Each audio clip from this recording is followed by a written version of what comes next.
কুসুম দোলা কুসুম দোলা।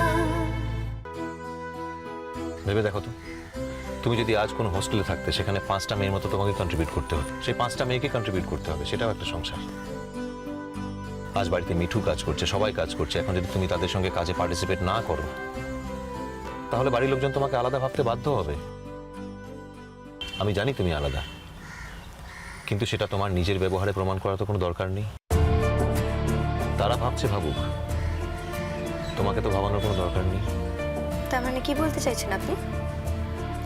রোজ রোজ আমি লঙ্কা বেটে আমার হাত জানাবো? না, আমি তা বলতে চাইনি মা। কিন্তু দেখো, সংসারে শুধু বউদেরই নয়, মেয়েদেরও কিছু কিছু দায়িত্ব থাকে। সংসারের দায়িত্ব অস্বীকার করে তো জীবন বাঁচা যায় না, যায় কি? তার মানে আমি রোজ রোজ লঙ্কা বাটবো? বললাম তো, আমি তা বলতে চাইনি মা।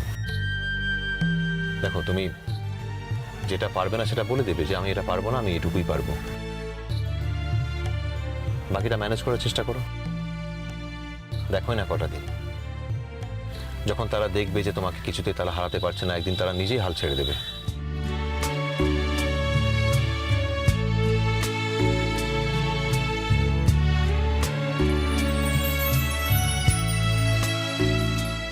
খুব হাত জ্বালা করছে না? আমি জানি, নরম হাত তোমার জ্বালা করারই কথা।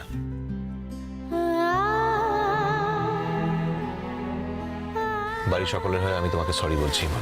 I am sorry. বারবার এত সরি সরি বলার কি আছে?